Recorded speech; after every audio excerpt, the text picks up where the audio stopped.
नवरा कामावर, शेजारी घरात. चुंबन घेऊन मैनाबरोबर शरीर संबंधात सुरुवात. नवऱ्याने मारून रेल्वेवर टाकून दिले. बदलत्या समाजात व जीवनशैलीत कोवळ्या वयातच प्रौढत्व येऊ लागले आहे. दारिद्र्यामुळे लहान वयातच काम करण्याची वेळ येते. हातात पैसा येतो, पण त्याचा कसा वापर करावा हे माहीत नसल्यामुळे व्यसने लागतात. इंटरनेटसारख्या माध्यमांनी वासनेची आग लावली आहे. त्यात अडकलेली अल्पवयीन मुलेही विवाहित महिलांकडे कामुक नजरेने पाहू लागले आहेत. कमी वय, हातात पैसा असेल तर एखाद्या देखण्या शेजारणीवर वाईट नजर ठेवणाऱ्या नराधमांची संख्या वाढत चाललेली आहे. या परिस्थितीत जुळलेले अनैतिक संबंध पुढच्या विनाशाची जणू सुरुवातच असते. मध्य प्रदेशातून कोल्हापूर जिल्ह्यात कामासाठी आलेल्या 21 वर्षीय मजुराचे लग्न झाले. आपली 18 ते 19 वर्षाची पत्नी घेऊन तो आला होता. त्याच्या शेजारी त्याच्याच मूळ गावचा 17 वर्षीय तरुण राहत होता. तो तरुण मजूर कामाला गेला की त्याची पत्नी आणि शेजारच्या तरुणाच्या गप्पा गोष्टी होऊ लागल्या.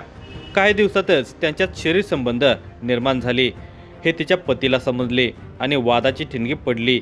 या वादाच्या आगीत तिच्या 17 वर्षीय प्रियकराचा बळी गेला. या सुन्न करणाऱ्या घटनेचा हा वृत्तांत आहे. ही व्हिडिओ शेवटपर्यंत नक्की बघा. तत्पूर्वी तुम्ही जर ह्या चॅनलवर नवीन असाल तर प्लीज चॅनलला सबस्क्राईब करा. इचलकरंजी शहराचा औद्योगिक पसारा वाढला आहे, तशी शहर परिसरात परप्रांतीय मजुरांची संख्याही वाढली आहे. इचलकरंजी जवळच्या तारदाळ गावच्या हद्दीतील आवाडे औद्योगिक वसाहतीमध्ये काही वर्षापूर्वी मध्य प्रदेश सिहोलिया येथील पुष्पराज रामसिंह गाडे हा कामानिमित्त या परिसरात राहण्यास आला होता. त्याच्याबरोबर त्याच्या मूळ गावातील अनेक जण राहायला आहेत. हे सर्व परप्रांतीय मजूर आवाडे पार्क येथील वेगवेगळ्या कारखान्यात मजुरीचे काम करून आपला उदरनिर्वाह करत होते. पुष्पराजच्या लग्नाला जेमतेम 1 वर्ष झाले होते. पुष्पराज पत्नी मैना हिला घेऊन इचलकरंजी येथे राहायला आला. तो दिवसभर कारखान्यात कामाला जात असल्याने मैना घरी एकटीच असायची. पुष्पराज राहत असलेल्या ठिकाणी त्याच्या गावातील सुनील कुमार रावत हा राहत होता. तोही जवळच्याच एका कारखान्यात कामाला जात होता. त्याची नेहमी रात्रीची ड्युटी असल्याने दिवसभर तो एकटाच आपल्या खोलीत असायचा. त्यामुळे मैनेची आणि त्याची नजरानजर होत होती. सुनील कुमार अवघा 17 वर्षांचा नवतरुण होता, तर मैना ही सुद्धा नवतरुणी होती, नवविवाहिता होती. त्यातच ते दोघे एकाच भागातील होते. परिणामी दोघांचे बोलणे चालणे होत होते. रिकामा वेळ आणि कोवळे वय असल्याने मनात कामुकतेचे वारे वाहत होते. त्यामुळे मैना आणि सुनील यांच्यात घसट वाढत चाललेली होती.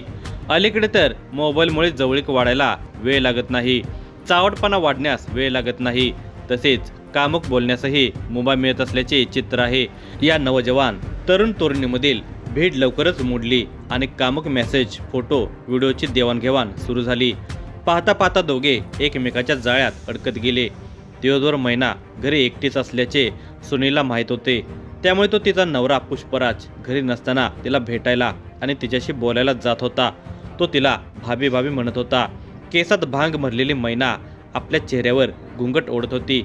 बोलतानाही ती घुंगट ओढूनच बोलत असे, पण तिच्या कमनीय देहावरून सुनीलची नजर हटत नव्हती. कधी एकदा तिचा भोग घेतो असे त्याला झाले होते. तो सुनील तिच्याशी लाडिका आणि मधाळ बोलत होता. कधी कधी तो तिला चोरटा स्पर्शही करत होता. तिच्याशी लगट करण्याचा प्रयत्न करत होता. एकदा ती काम करत असताना त्याने तिला मागून मिठी मारली. काहे भाभी हमसे पर्दा, क्यों मैं कोई गैर नहीं असे म्हणत त्याने तिच्या ओठाचे रसभरीत चुंबन घेतले. ती पहिल्यांदा नाही होय म्हणत तिच्या मिठीत शिरली. तिलाही तेच पाहिजे होते. ती त्याच्या मिठीत शिरून त्याला पाहिजे तसे करू देत होती. येथूनच त्या दोघांच्या विवाहबाह्य संबंधाला सुरुवात झाली होती. पुष्पराज घरी नसताना सुनील कुमार घरी येत होता. मैनासोबत शरीर संबंध करत होता. त्या दोघांचे संबंध वाढत गेले. दुपारच्या वेळेस घरी कोणी नसताना सुनील घरी आला की मैना दरवाजा बंद करून घेत असे. हळूहळू बंद दरवाजाच्या आत काय घडत आहे हे शेजाऱ्यांना कळून चुकले. त्यामुळे त्या दोघांच्या संबंधाची चर्चा सुरू झाली. सुनील कुमार हा तिला काय पाहिजे काय नको ते बघत होता. तिची प्रत्येक गरज तो पूर्ण करत होता. नावालाच ती पुष्पराजची बायको होती, पण मिठीत मात्र सुनील कुमारच्या शिरत होती. हल्ली ती रात्री अपरात्री पुष्पराज झोपल्यानंतरही आपल्या मोबाईलवरून सुनील कुमारशी चॅटिंग करत असे. दरम्यान शेजाऱ्यांमध्ये आपल्या पत्नीविषयी होणारी चर्चा आणि तिच्या मोबाईलवरील चॅटिंग हे पुष्पराजच्या लक्षात आले होते. तो आता दोघांच्यावर नजर ठेवून होता. आपल्या पत्नीला सुनील कुमारने नादाला लावले आहे ही गोष्ट पुष्पराजला समजली. त्यावेळी त्याने या गोष्टीचा जाब सुनील कुमारला विचारला. तसेच माझ्या पत्नीपासून दूर राहा, नाहीतर त्याचे परिणाम गंभीर होतील, असा सज्जड दम दिला। त्यावेळी सुनील कुमारनेही त्याला शिव्या देत, यार तेरी बीवी के साथ मैंने सुहागरात मनाई है, तुझे क्यों तकलीफ होती है, जा तुझे क्या करना है कर जा, असे म्हणत त्याला धुडकावले। पुष्पराजने काय ओळखायचे ते ओळखले। त्याच्या तळपायाची आग मस्तकात गेली। मैना व सुनील कुमार हे दोघे तसे एकाच वयाचे होते। ती फक्त त्याच्यापेक्षा 2 वर्षांनी मोठी होती। पुष्पराजपेक्षा तिला सुनील कुमार आवडायचा, त्यामुळे ती त्याला सोडायला तयार नव्हती। दोघेही सांगून ऐकत नाहीत हे पुष्पराजच्या लक्षात आल्यावर त्याने सुनील कुमार याची गेम करायचे असे ठरवले। त्याने ही गोष्ट आपल्या गावाकडील 3 मित्रांना सांगितली। त्यांनाही सुनील कुमार आणि पुष्पराज याच्या बायकोचे प्रकरण माहीत होते। त्यातच 15-3 आठवड्यापूर्वी रागाच्या भरात पुष्पराज पत्नीला आपल्या मूळ गावी सोडून आला होता। महिना नसल्याने सुनील कुमार हे बेचैन होता। वयाच्या 17व्या वर्षीच तो दारू पिऊ लागला होता। तो कामावरून घरी आला की दारू पिऊन येऊन झोपत होता, तर दुसरीकडे आपल्या बायकोला नादाला लावलेला सुनील कुमारला कायमचा धडा शिकवण्याचा प्लॅन पुष्पराज मित्राच्या मदतीने करत होता। रविवार दिनांक 3 नोव्हेंबर 2024 रोजी त्याने आपले मित्र संतोष कुमार सिंह आणि शिवेंद्र सिंह यांना बरोबर घेऊन सुनील कुमारला गाठले। त्याला या तिघांनी दारू पाजवून आपल्या गावी जाऊ असे सांगितले।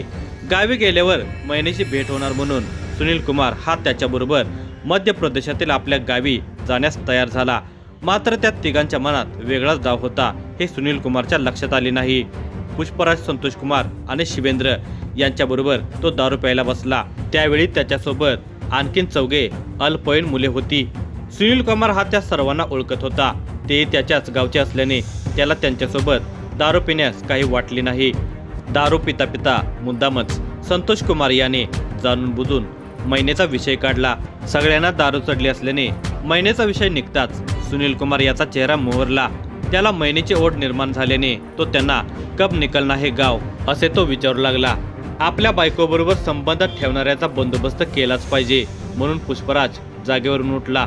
त्याने सरळ सुनील कुमारच्या गळ्याला धरत, तू मेरे बीवी से रिश्ता रखता है क्या, तेरे को उसके साथ सोने का है ना, असे म्हणत त्याला मारहाण करायला सुरुवात केली। त्याच वेळी पुष्पराज बरोबर असणाऱ्या इतरांनीही सुनील कुमारला लात्या बुक्क्याने तुडवत जबर मारहाण केली। पुष्पराज आणि संतोष कुमार सिंह यांनी सुनील कुमारचा जोरात गळा दाबून धरला। त्याला कसली हालचाल करण्याची संधी दिली नाही। काही क्षणातच सुनील कुमार टाचा घासत जमिनीवर उताना पडला। तो ठार झाल्याची खात्री होताच पुष्पराज आणि त्याच्या इतर मित्रांनी त्याला उचलून जवळच्या रेल्वे रुळावर नेऊन टाकले। त्यांनी त्याला रेल्वे रुळावर अशा पद्धतीने झोपवले की त्याच्या अंगावरून रेल्वे जाईल, त्यामुळे त्याच्या शरीराचे 2 तुकडे होतील। आणि झाले तसेच। ते त्याला रुळावर झोपून रात्रीच्या अंधारात निघून गेले। काही वेळाने रेल्वे सुनील कुमारच्या अंगावरून गेली आणि त्याच्या शरीराचे 2 तुकडे झाले। दुसऱ्या दिवशी ही घटना काही जणांच्या लक्षात आली। त्याने या घटनेची माहिती हातकणंगले पोलिसांना दिली। पोलिसही तातडीने घटनास्थळी दाखल झाले, परंतु हद्दीचा वाद सुरू झाला आणि या घटनेची माहिती इचलकरंजी शहापूर पोलिसांना देण्यात आली। या घटनेची माहिती मिळताच शहापूर पोलीस स्टेशनचे पोलीस निरीक्षक सचिन सूर्यवंशी, कोल्हापूर स्थानिक गुन्हे अन्वेषणचे पोलीस निरीक्षक रवींद्र कळमकर यांनी भेट देऊन घटनेची पाहणी केली। मृतदेहाचे 2 तुकडे झाल्याने मयत तरुणाने आत्महत्या केल्याचा संशय पोलिसांना वाटत होता। घटनास्थळी पोलिसांनी श्वान पथकाला आणि फॉरेन्सिक लॅबला पाचारण केले। श्वान हे घटनास्थळापासून काही अंतरावर जाऊन घुटमळले। पोलिसांनी पंचनामा करून मृतदेह इचलकरंजी IGM हॉस्पिटल येथे शवविच्छेदनासाठी पाठवून दिला। पोस्टमॉर्टम रिपोर्टमध्ये मयत तरुणाचा गळा आवळल्याचे स्पष्ट नमूद होते। पोलीस अंमलदार महेश पाटील आणि इतर सहकाऱ्यांनी तपासाला सुरुवात केली। मयत तरुणाची ओळख पटवण्याचा प्रयत्न केला। त्यांनी सोशल मीडियावर या घटनेचे फोटो टाकले। तसेच घटनास्थळाजवळील अनेक कारखान्यात जाऊन मयत तरुणाचे फोटो दाखवले असता मयत तरुण हा आवाडे पार्क मध्ये राहणारा सुनील कुमार रावत असल्याचे स्पष्ट झाले। मयत तरुणाची ओळख पटल्यानंतर त्याचा खून कुणी आणि कशासाठी केला याचा तपास करत असताना मयत सुनील कुमार याचे त्याच भागात राहणाऱ्या एका महिलेशी विवाहबाह्य संबंध असल्याची माहिती पोलिसांना मिळाली। तसेच घटना उघडकीस येण्याच्या आदल्या दिवशी सुनील कुमार रावत याचे पुष्पराज गाडे याच्यासोबत भांडण झाल्याचे आणि त्याच्यासोबत असणाऱ्या मित्राबरोबर सुनील कुमार याला पाहिल्याचे अनेकांनी पोलिसांना सांगितले। त्यामुळे पोलिसांनी पुष्पराज गाडे याचा शोध घेण्याचा प्रयत्न केला। दरम्यान पुष्पराज आणि त्याचे मित्र हे मध्य प्रदेश येथील आपल्या मूळ गावी पळून जात असल्याची माहिती पोलिसांना मिळाली। त्याचे मोबाईल लोकेशन पोलिसांना जयसिंगपूर रेल्वे स्टेशनवर दाखवत होते। स्थानिक गुन्हे अन्वेषणच्या पथकाने जयसिंगपूर रेल्वे स्टेशनवर सापळा रचून पुष्पराज गाडे, संतोष कुमार सिंह, शिवेंद्र सिंह यांच्यासोबत अन्य 4 अल्पवयीन तरुणांना ताब्यात घेतले। या घटनेतील मुख्य संशयित पुष्पराज गाडे याच्याकडे सुनील कुमार रावत याच्या खुनाविषयी चौकशी केली असता त्याने गुन्हा कबूल केला। सुनील कुमार रावत याने आपल्या पत्नीशी अनैतिक संबंध ठेवले होते। तो सांगूनही ऐकत नसल्याने आपल्या मित्राच्या मदतीने त्याला दारू पाजवून त्याचा गळा आवळून खून केला। तसेच पुरावा नष्ट करण्यासाठी त्याचा मृतदेह रेल्वे रुळावर नेऊन टाकल्याची माहिती दिली। तसेच संतोष कुमार सिंह आणि शिवेंद्र सिंह यांनी गुन्हा कबूल केला। या घटनेची फिर्याद तारदाळ पोलीस पाटील संतोष पांडुरंग लोहार यांनी दिली।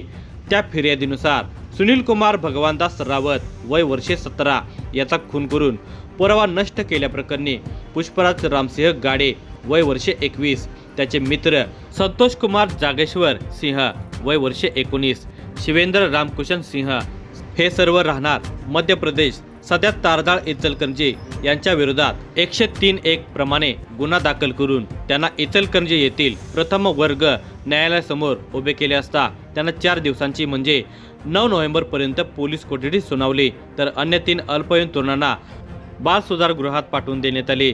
या घटनेचा तपास स्थानिक गुन्हे अन्वेषणचे पोलीस निरीक्षक रवींद्र कळमकर यांच्या बरोबर शहापूर पोलीस निरीक्षक सचिन सूर्यवंशी यांच्या पथकाने करून संशयितांना कोणताही पुरावा नसताना जेरबंद केले। या प्रकरणाचा तपास सुरू आहे।